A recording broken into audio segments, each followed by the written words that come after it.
Hi everybody. In this video, we're going to continue looking at all the cool things JavaScript provides for helping your code to just run better. And we looked at conditionals and if statements in the previous video, and in this video we're going to take things further and look at something known as loops. So let's find out what they are. So when you're writing code, when you're trying to do things, you'll often want to repeat something many times. And using what we've looked at so far, one way you can do that is by, let's have a function called say something. And if I want to repeat it a bunch of times, I'll just write say something and make the function call many times over. Now, as you can tell just by looking at it even, it's probably not the best way of doing something like this. You probably want a better way of having some code or some instructions that you want to repeat a precise number of times. In this case, I only have something repeating maybe a dozen or so times, but if I want to repeat something, let's say hundreds of times or thousands of times, I need something better. And that's really where a loop comes in. So in JavaScript, you have three kinds of loops.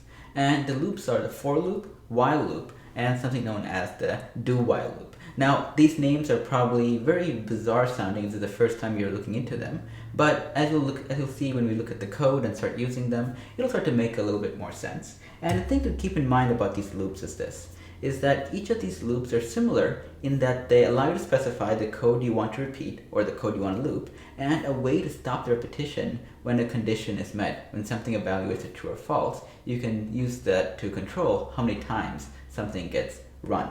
So there are three loops, and let's start with the for loop. And I want to be, pretty transparent here. Of the three loops we looked at, the for loop, the while loop, and the do while loop, the for loop is probably the more interesting of the loops that you'll be encountering, and the one you'll also use more frequently. So I'm going to spend most of my time on the for loop, and I'll just passingly mention what the do loop and the while loop and the do while loop do, but clearly the for loop is what I'm going to spend most of my time on. So the for loop looks like this. So I have, you start off with the keyword for, and then in the parentheses, you specify three specific parts of how the loop is going to run. You specify the starting state. In this case, I'm going to have a variable called I that I'm initializing to 0. And then I specify when the loop is going to stop running. In this case, I have specified that I is less than 10. So I starts up at 0.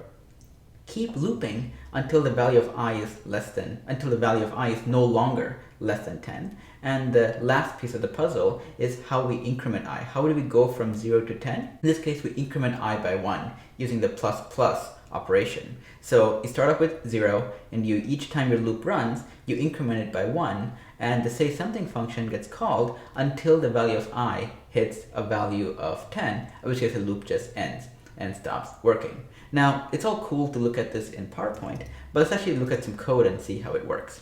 So here I have a function called say something, and I have an HTML page that really has nothing going for it. It's a blank page, a little script element, and it's a function say something. So if I were to just type in say something and take a look at what it looks like, you'll see the words hello coming up on screen. So nothing too fancy going on here. And just for kicks, if I were to copy the say something function multiple times like I had in one of the earlier slides, you'll see the word hello coming many times. So pretty simple.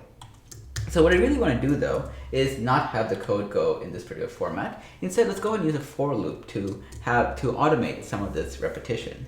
So just like before, I'm going to type in for, and I'm going to declare a variable. Let's just call this one k, just this for kicks.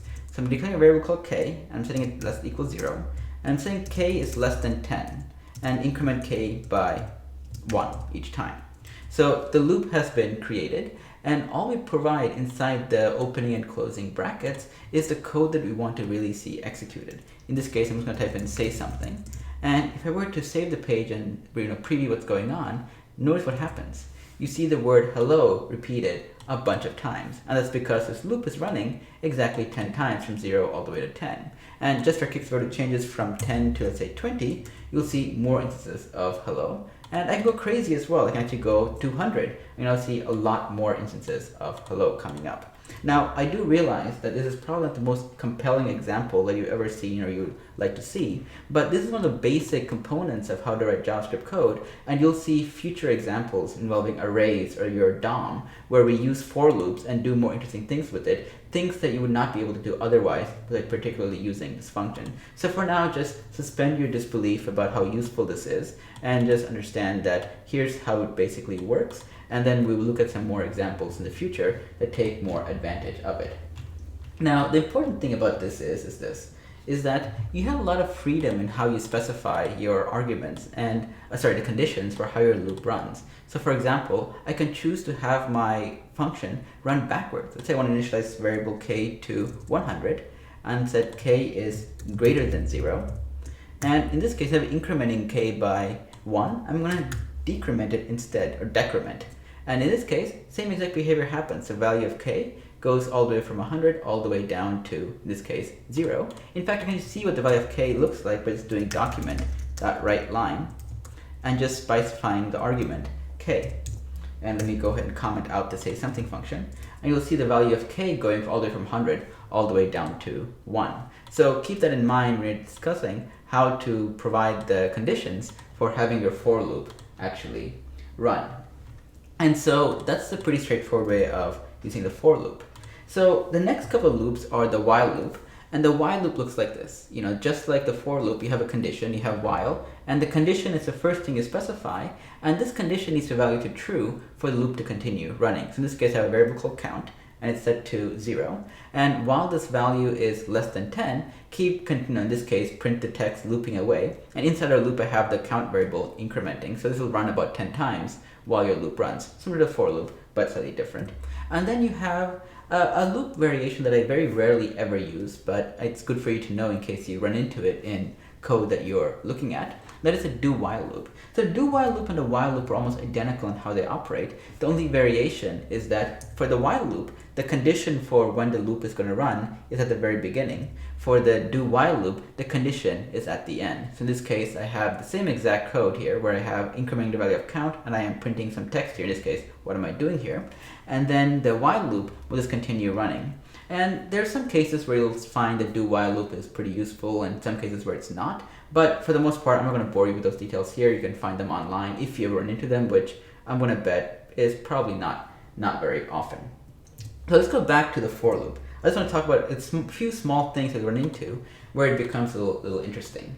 So when you're working with loops, you can also, not everything has to run from beginning to end with no interruptions in the middle. There'll be times when you want to break a loop in the middle because a condition has been met or something else happens in your application that you want to stop whatever's going on right now. So I'm going to paste some code in first. So if I want to stop my loop at any given time, you have the break keyword. So let's take a look at this code right here. I have a for loop. I'm just printing the value of I. And what I'm specifying here is this. If the value of I equals 45, break. That means stop the loop, exit out of it, and simply return to executing the rest of your application. So if I were to hit save, you'll now see the value of I going from 0 all the way to 45, and it doesn't continue beyond it because of the break command. And you can see this working. If I change I to 90 and hit save, you'll see the value of I going all up to 90 and then stopping before it goes. So that is the break one. The thing is, break exits your loop at any given time, or not any given time, but when you specify it to actually break. The other option is also you have the way to skip an iteration. So break ends this particular function, the continue function. This one actually, the continue keyword, this actually skips a particular value. So in this case, I have a variable called floors and equals 28. And I'm saying while the variable, start with I equals 1, and number of floors equals, in this case, 28, and it makes sure that as long as that value of I is less than that, keep looping. And I say if I equals 13, just skip. Don't execute anything, just skip to the next iteration. And you can see when we print this value out, you can see the value from 1, 2, 3, 4 all the way going up there. And at 12, you can see 12, but we skip 13 like we mentioned, and we go directly to 14. So keep in mind the break and continue keywords as things to have to, you have to keep in mind if you want to control how exactly your loops are running. And even though you use both of these keywords in the for loop, you can use them interchangeably in the while and do while loops as well without much of an issue. So there you have it, a very quick overview of how to basically use loops to have your code repeated multiple number of times without having to really copy and paste things over and over and over again. Now, there's one thing to know about these loops. You see these loops, you can see them repeating something, many times. The thing is, they're blocking operations. So earlier we looked at timers, and you saw how we can move an element using request animation frame, for example, from one location to another by iterating a particular value over and over again. the loops are not quite as friendly as request animation frames. You try to animate something or try to have a screen update be a part of a loop, it'll never really work out. When the moment JavaScript hits your loop, it blocks all operations going on in your code and until the loop executes. So if you're working with loops, be careful to make sure that you're not relying on them to do something that is more interactive than iterating through a list of numbers in sequence. And also make sure you're not dealing with a very large number because it is a blocking operation. If you're looping through hundreds of thousands of millions of items, you will notice your UI significantly freeze, and people don't like it when their UI freezes. So just keep that in mind. And like I mentioned earlier, the examples we saw of the loop here were not the best, but that is good for now because that's that's what we've learned so far, and you'll see these loops coming up in more interesting and more relevant scenarios very, very quickly, so stay tuned for that. So with that, if you found this interesting, you can find more at krupa.com, where I have a bunch of articles on JavaScript and various other web development topics. If you need help, post in the forums at forum.krupa.com, where I and other human beings will be more than happy to take a look at your question and help answer them. My goal is to teach you how to do cool things in JavaScript, and you will answer questions, and I also want to help you to be able to do things if you run into issues so it can be unblocked. And of course, you can find me on Twitter at Krupa, and Facebook, and on YouTube, just comment away, and I try to reply to comments and and pings very quickly, so don't sit around waiting for me to reply, but I'll reply within a few hours. And of course, everything you see here, there's a good chance there's a book written on it, so I highly encourage you to check it out if you like reading books, in Kindle or in paperback editions, so available on Amazon.com or anywhere, books are sold. Alright, to wrap things up, if you found the content useful and you think it'll help other people, do share it with your friends. If you want to be notified of new videos as they're coming out, hit subscribe. The more subscribers I have, the cooler parties I get invited to, and right now I don't get invited to too many cool parties, so please subscribe if you found this nice.